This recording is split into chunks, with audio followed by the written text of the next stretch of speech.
सभी जगह घूमने पर भी उसे अच्छा खाना ना मिलकर बहुत दिन हो गए थे। एक दिन वह लोमड़ी अच्छा मांस के लिए एक पास के जंगल में गई थी। उस जंगल में वह बहुत घूमी थी। आखिरकार में लोमड़ी को एक हिरन मिला। उसे अपने होशियारी से भोजन बनाने के लिए सोचने लगी। इतने में ही वह हिरन लोमड़ी के पास आकर कहने लगी, दोस्त, मैं आपको कभी भी इस जंगल में नहीं देखी थी और तुम कहाँ रहते हो? ऐसे बेगुनाही से पूछी। इधर मेरे वाले कोई भी नहीं है, इसलिए मैं पास के समुद्र के घाट में रहता हूँ। ऐसे लोमड़ी ने जवाब दिया। क्या? समुद्री घाट? मैंने तो इसे कभी नहीं सुना। बोलकर हिरन हैरानी से देख रही थी।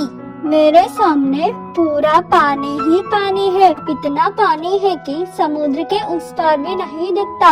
अगर तुम मेरे साथ आते हो तो समुद्र बताऊंगा। ऐसे लोमड़ी बोली। समुद्र कैसा दिखता होगा, यह सोचकर हिरन लोमड़ी के साथ चलने लगी। वह दोनों जंगल में चलने के बाद थोड़ी देर में समुद्र के पास पहुंच गए थे। समुद्र को पहली बार देखकर हिरन खुशी से उछलने लगी।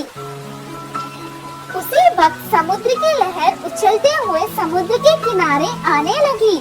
उस लहरों को दृश्य देखकर लोमड़ी, आओ लहरों आओ, मेरे दोस्त तुम्हें देखना चाहता है, उसे देखकर तुम वापस चले जाना। ऐसे लोमड़ी बोली। लहरें आकर चली गई। जैसे लोमड़ी ने कहा वैसे होने पर हिरन आश्चर्यचकित हो गया। लहरों, तुम ऐसे ही आते रहो, मैं और मेरा दोस्त तब तक बात करते रहेंगे। वैसे लोमड़ी हिरन से बात करने लगी। लहरें आने लगी और जाने लगी। लोमड़ी और हिरन बहुत देर तक बात करने लगी। थोड़ी देर बाद हिरन, तुम्हारे अधिकार में रहने वाले समुद्र को देखकर मुझे बहुत खुशी मिली। उसमें एक बार नहाने का मन हो रहा है, मैं जा सकती हूँ क्या? वैसे पूछने लगी हिरन। उसी समय का इंतजार करते हुए लोमड़ी जाने के लिए बोली। समुद्र में हिरन जाने लगी। थोड़ी देर गई कि नहीं, एक बड़ा सा लहर हिरन को डुबा लेकर गई और हिरन उस लहरों की वजह से सांस नहीं पाई। इसी वजह से हिरन समुद्र के किनारे पड़कर मर गई। बाद में लालची लोमड़ी उसका योजना कामयाब होने की खुशी में हिरन का मांस खाने लगी।